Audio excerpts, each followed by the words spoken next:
run the hurry up. Rex, let's talk about the Cincinnati Bengals. They never win opening week. They did win yesterday in Cleveland, but boy, they needed a lot of breaks to do it, including one of the worst kicking days you'll ever see from the Browns. And Cincinnati managing just 141 yards, the lowest they've ever had since Zach Taylor became their coach. The only team this week that had fewer yards were the Titans, who were starting a rookie quarterback in Cam Ward. So, Rex, the question, they're 1-0.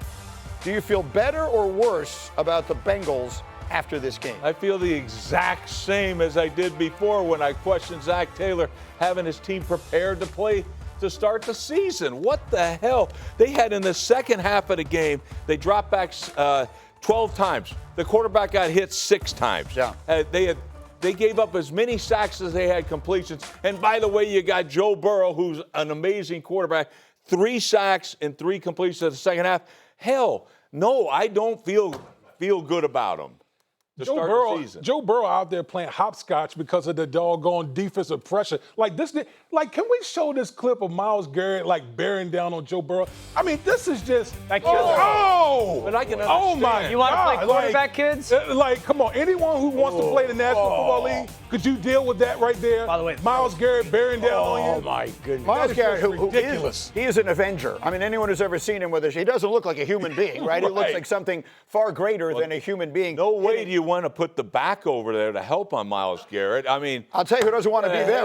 Let's get him out in a route to get our quarterback killed. If I'm the back, I don't want to be there. Quickly, your thoughts on the Bengals? I'm ecstatic if I'm Cincinnati. Get the hell out of here. I feel so much better about if I'm Cincinnati than I did going into it. Guys, their offense is going to be. You're worried about their offense? No, okay, I'm not. I'm worried about how they start seasons. They won. Their defense won. looked so much better. I mean, their defense looked significantly improved. They played the Browns stain. But their defense looked better. They gave up 16 points. The only thing they didn't do great was protect the middle of the field, but they ran to the football better. They tackled the ball better. Like, I would be wildly encouraged. They're 1-0. Hold on, what did you call them? What did you call them, Rex? Let's move on from that. Schefter, you mediate. I want to get to some other games. I would be much better. So we got feels bad, feels good. If you're Cincinnati, talk to me. Opening week is the week, I think you know, that coaches just feel very weirdly about weird things happen. If you leave week 1 with a road win, isn't that Against all that Myles matters? Garrett. Against Myles Garrett. A road win. Rex. A road win. We put Rex in timeout for just a moment. I don't care what stain they were playing. They lost to that team. Put it You know this. what? And I get it. Of course, you are happy as heck that you won the game, and you can coach like crazy. But the whole thing in the offseason was about how we're going to get our team to be right. popping out of our skin and playing at a level we do at the end of the season. Look, nobody wants to play this team at the end of the season. Why can't you make that at the beginning of the season? Here's what you can say.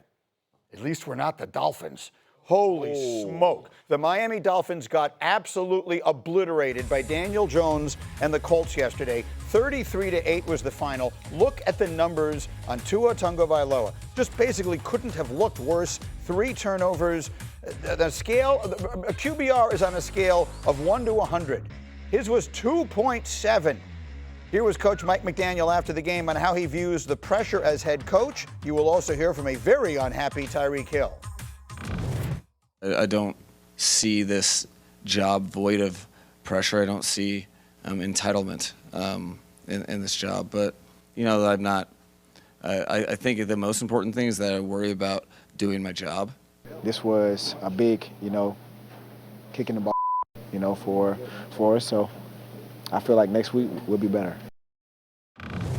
We bleeped that, huh? So of all the things that get said on a daily basis, we bleeped that. But you get the sense of it. You were reacting strongly when Mike McDaniel was talking there. What were you reacting? Yeah, what the hell's he talking about? Maybe he's on a different level, McGenius guy, whatever the hell he is, nerd boy. But anyway, their team has no respect for the coach. They play like that. They're like, come on, man, get us a dang guy in here. Where's the physicality of this team? What did you say? They're soft. They're soft. They're soft. I'm with soft. you on that. Every part of their football team. They have tons of talent on this team. Daniel, we were talking, that's why you picked them to win? Because they have tons of talent. Yeah. They don't play with any passion or any smoke to them. Their tape was a mess. a mess. And you could blame everybody.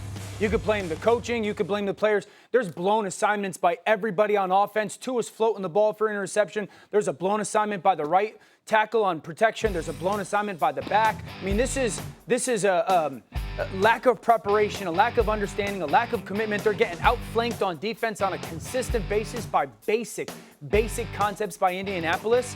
This was a bad tape to watch. I'd also say this. One of the notes watching this game that I kept coming up with was, where is Tyreek? It was wild to see how many plays Tyreek Hill wasn't on the field. I accounted for him on the field, I think, 4 times on third down. How about this? Today is 1 year since Tyreek Hill has had a catch that exceeded 30 yards. That's crazy. That's his whole game.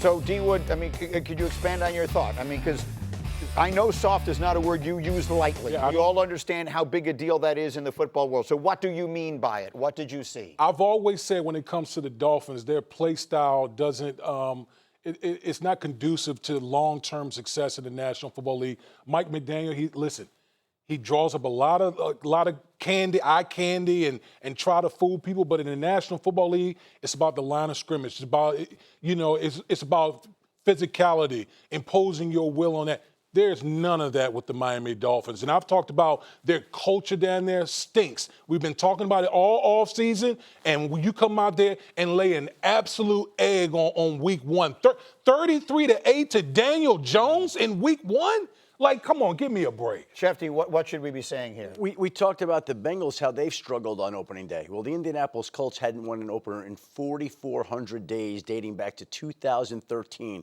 And they acted like they had been saving all this fury against the Miami Dolphins. Plus, ESPN's got this stat called net efficiency, which incorporates offense, defense, and special teams into a number that grades a team on a scale of 1 to 100. Miami's net efficiency yesterday, according to our grading system, was 1.7 out of 100. Oh, my. Like, honest, my thought is, when do the calls start coming in for Tyreek Hill?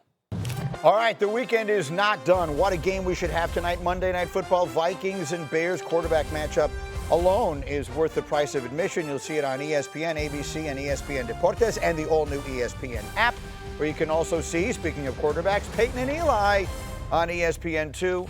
Our buddy Van Pelt and company have Monday Countdown to start your evening. What an unbelievable week 1 this has been, right? Dating back to Thursday night was great. Friday night was fascinating. Yesterday was ridiculous. And if you didn't stay up late last night, you missed a masterpiece. It was the game of the year, any year.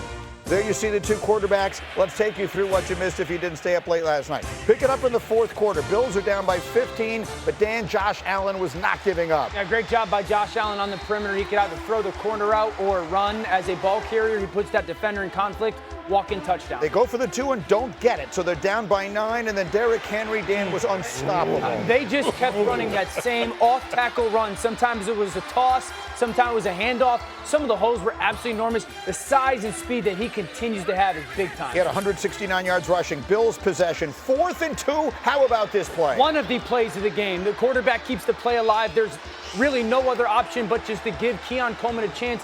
It gets tipped. Outstanding job by Keon Coleman of just staying alive and making a play on the football. And they need a mistake from the Ravens, and they get it.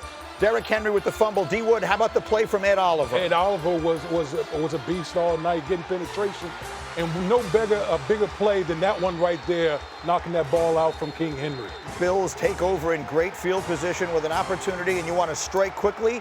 And Dan, here's the very first play after the turnover. Yeah, I love the play call. I love the play design. 3 tight ends on the field. Josh peeks to hold Hamilton, the safety, then finds that rookie tight end, Jackson Hawes, down the seam. A beautiful throw against cover 3, and then Josh takes it over the top. And all of a sudden, Buffalo feels like they're back in it. But they go for the 2 and don't get it. So, Rex, the Ravens can run out the clock. Here's 3rd and 9. They throw short of the sticks. What should they do? Go for it. 100% go for it. You do not have the 2000 Raven defense anymore. Instead, they punt it away, and here comes Allen. Joshua Palmer, 32 yards up the sideline. The Bills are marching, 45 seconds. Tick, tick, tick, tick. Next play. Keon Coleman, 25 yards. And now they just need to milk the clock. in chip shot field goal range for Matt Prater, and out he comes to end it from 32 yards away. As time expires, the Bills pull off a miracle comeback and find their way to a win that will resonate in January, we would assume. Since 2000, teams in Buffalo's position, trailing by 15 points with under 4 minutes left, were 3 and 2,312. The Ravens' win probability at one point was 99.1%. Here were the quarterbacks after. No one on the sideline blinked. Down 15 points, whatever we were, with 5-6 minutes left. God willing, we take care of business how we're supposed to and how we think we will. It's probably a team we'll see again. All I know is when we up in the fourth quarter, like I said, the game is not over till it's 0-0-0 on the clock, and everything not going to be perfect. Like I said at the beginning of the season, we got a lot of season left. They certainly do. And look, this is a game that I think I speak for all of us when I say I hope we see it again in January, because it's about as good as it can possibly get. You made a great point in our meeting this morning. Well, let's start off with this. There are people who went to bed last night with the Baltimore Ravens winning 40-25 and woke up this morning and said, how did that happen? Right. And for 3.5 quarters, the Baltimore Ravens looked like they were as dominant as any team in the National Football League and might just be the best team. The truth of the matter is Buffalo came back and found a way to win. If these sides play 10 times, each side might win 5. The difference now with Buffalo having won this game is that with Buffalo's schedule setting up the way it is, with the Bills playing in the AFC East, with them having one of the easiest strength of schedules in the National Football League, the chances are they have a distinct advantage now in getting home field advantage. I know it's 1 week, but they have Josh Allen. He's a cyborg. He leads them to victories. He does things like this. And the chances are the road to the Super Bowl now goes through Buffalo. There have been 8 games now in which the Ravens, going back to the last 5 years, had at least a 90% probability of winning, and they wound up losing 8 times. That's 3 more than any other team. And I found myself wondering, is there a way to explain that? And Rex, I think you've come as close as we possibly can in what the mentality of the Ravens is and how maybe it needs to shift. Yeah, I think the mentality of the Ravens has always been that we are a defensive football team first. The pride of that franchise is that defense, having the baddest defense on the planet. That's why they fire all the capital they do into that defense. All those first-round picks, 5 DBs are first-round picks. So they assume once we get, because it always used to be this mentality, and I was part of that mentality.